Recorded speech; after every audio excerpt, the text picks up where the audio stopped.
माता की व्रत कथा। एक बुढ़िया थी और उसके 7 बेटे थे। 6 बेटे कमाने वाले थे, एक निकम्मा था। बुढ़िया माँ 6 पुत्रों की रसोई बनाती, भोजन कराती और पीछे से जो कुछ बचता वो 7वें को देती थी। परंतु वह बड़ा भोला वाला था, मन में कुछ विचार न करता। एक दिन वह अपनी बहू से बोला, देखो मेरी माता का मुझ पर कितना प्रेम है। वह बोली, क्यों नहीं, सबका जूठा बचा हुआ तुमको खिलाती है। वह बोला, ऐसा भी हो सकता है क्या, मैं जब तक आंखों से ना देखूं मान नहीं सकता। बहू ने हंसकर कहा, देख लोगे तब तो मानोगे। कुछ दिन बाद बड़ा त्योहार आया।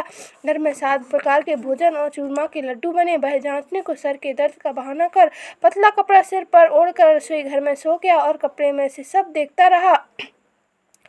6 भाई भोजन करने आए। उसने देखा माँ ने उनके लिए सुंदर सुंदर आसन बिछाए, 7 प्रकार की रसोई परोसी। वह आग्रह करके जिमाती रही। वह देखता रहा। 6 भाई भोजन कर उठे तब माँ ने उनकी जूठी थालियों में से लड्डुओं के टुकड़ों को उठाया और लड्डू बनाया। जूठन साफ कर बुढ़िया माँ ने पुकारा, उठ बेटा, 6 भाई भोजन कर गए, अब तू ही बेटा बाकी है, उठना, कब खाएगा।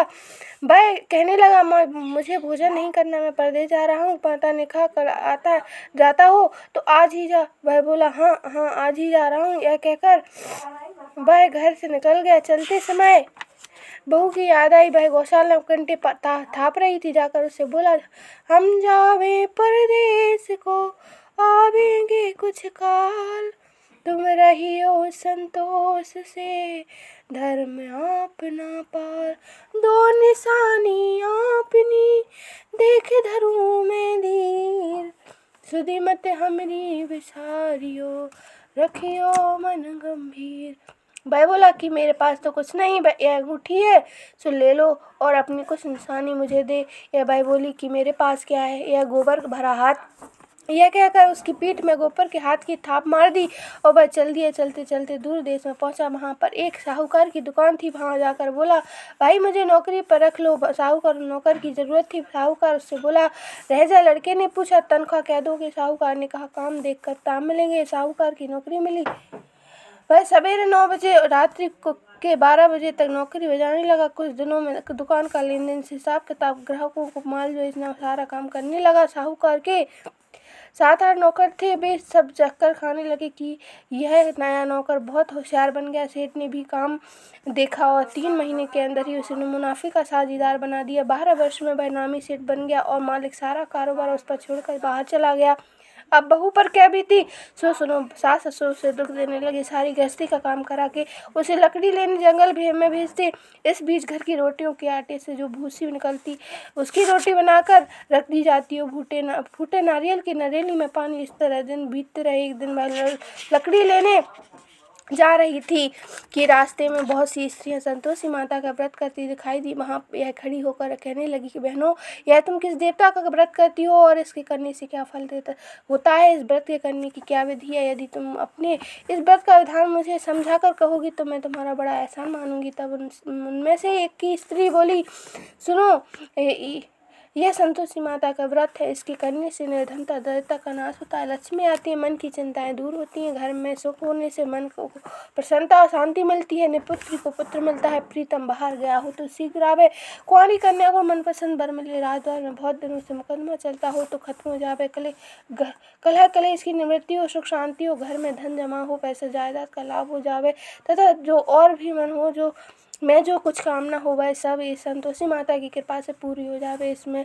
संदेह नहीं। स्त्री कहने लगी, 1.25 आने का गुड़ चना लेना, इच्छा हो तो 5.25 आने का लेना या 1.25 रुपए का भी सहूलियत अनुसार लेना, बिना परेशानी श्रद्धा और प्रेम से जितना भी मन कर सके सब आए लेना। 5.25 पैसे से 5.25 आने तथा इससे भी ज्यादा शक्ति और भक्ति अनुसार ले। हर शुक्रवार को निराहार रहकर कथा कहना सुनना, इसके बीच क्रम टूटे नहीं, लगातार नियम पालन करना। सुनने वाला कोई ना मिले तो घी का दीपक जलाकर उसके आगे जल के पात्र को रखकर कथा कहना, परंतु नियम ना टूटे जब तक कार्य सिद्ध न हो। नियम पालन करना और कार्य सिद्ध हो जाने पर व्रत का उद्यापन करना। 3 मास में माता फल पूरा करती है। यदि किसी के खोटे ग्रह हों तो भी माता 1 वर्ष में अवश्य कार्य सिद्ध करती है। कार्य सिद्ध होने पर भी उद्यापन करना चाहिए, बीच में नहीं। उद्यापन में 2.5 सेर आटे का खाजा तथा इसी अनुसार से खीर तथा चने का साग करना, 8 लड़कों को भोजन कराना। जहाँ तक मिले देवर जेठ भाई बंधु कुटुंब के लड़के लेना, ना मिले तो रिश्तेदारों और पड़ोसियों के लड़के बुलाना, उन्हें भोजन करा यथाशक्ति दक्षिणा दे। माता का नियम पूरा करना, उस दिन घर में कोई खटाई ना खावे, यह सुनकर बुढ़िया की बहू चल दी।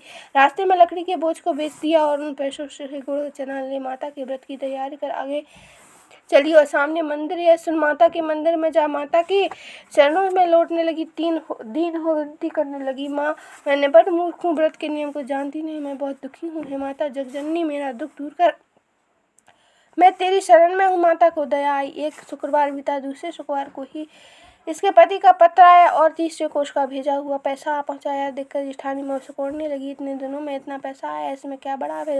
लड़के ताने देने लगे कि काकी के पास अब पत्र आने लगे, रुपया आने लगा, अब तो काकी की खातिर पड़ेगी, अब तो काकी बुलाने से नहीं बोलेगी। बेचारी सरलता से कहती, भैया पत्रा में रुपया में तो हम सबके लिए अच्छा है। ऐसा कहकर आंखों में आंसू भरकर संतोषी माता के मंदिर में आकर माथेश्वरी के चरणों में गिरकर रोने लगी। माँ मैंने तुमसे पैसा नहीं मांगा, मुझे पैसे से क्या काम, मुझे तो अपने सुहाग से काम है, मैं तो अपने स्वामी के दर्शन और सेवा मांगती हूँ। तब माता ने प्रसन्न होकर कहा, जा बेटी तेरा स्वामी आएगा। है सुनकर खुशी से बाबली घर जाकर काम करने लगी।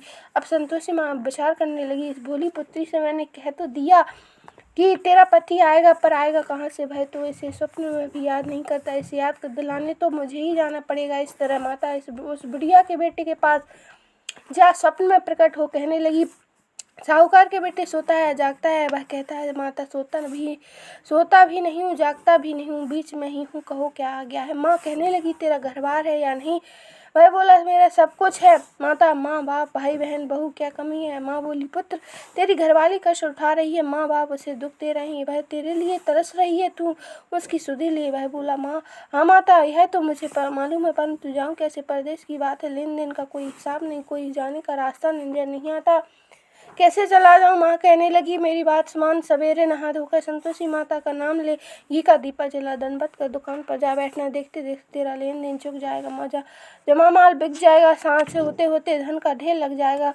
अब तो भाई सवेरे बहुत ही जल्दी उठ मित्र बंधुओं से अपने सपने की बात कहता, वे सब की बात सुनी कर दिल लगी उड़ाने लगे, कहीं सपने भी सच होते हैं।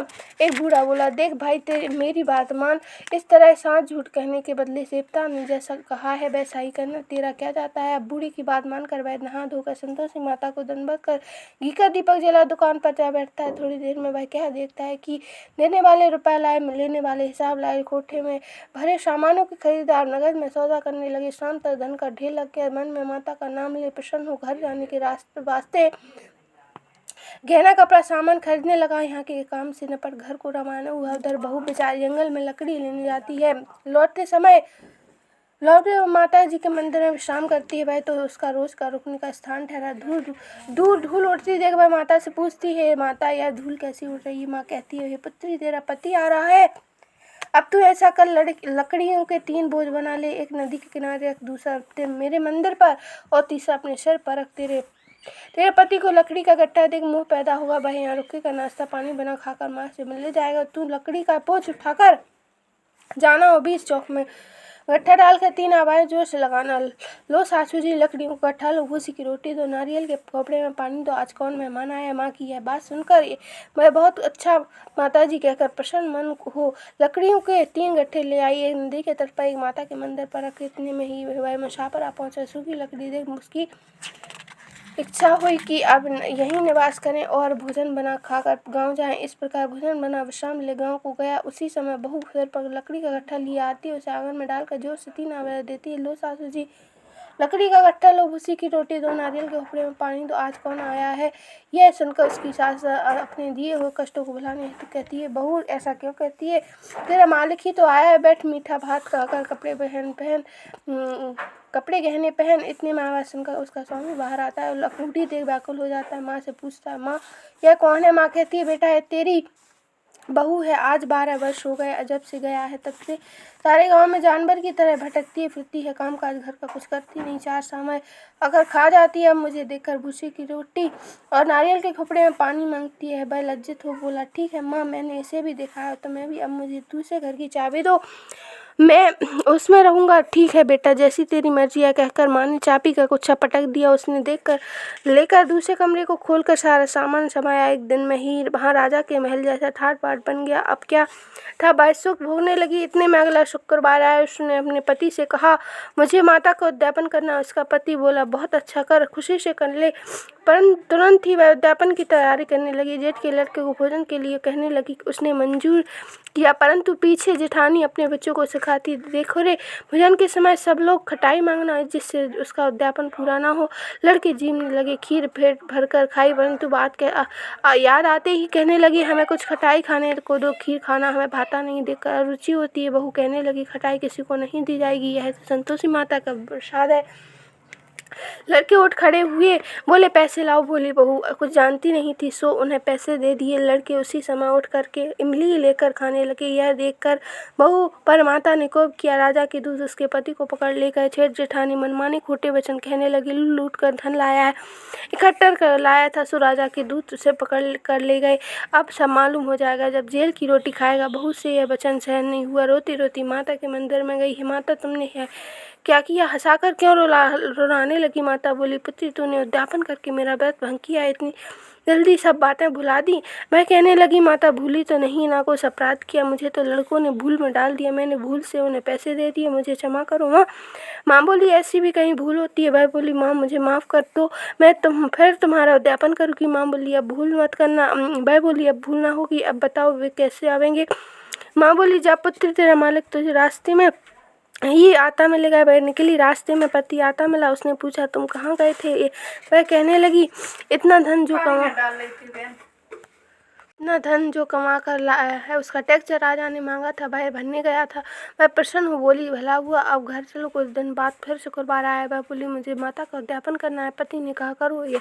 वह फिर जेठ के लड़कियों से भोजन को कहने लगी। जेठानी ने एक दो बातें सुनाई और लड़के सिखा दिए कि तुम पहले ही खटाई मांगना। लड़के कहने लगे, हमें खीर खाना नहीं भाता, जी बिगड़ता है, कुछ खटाई खाने को दो। बहू बोली, खटाई खाने को नहीं मिली, खाना हो तो खाओ।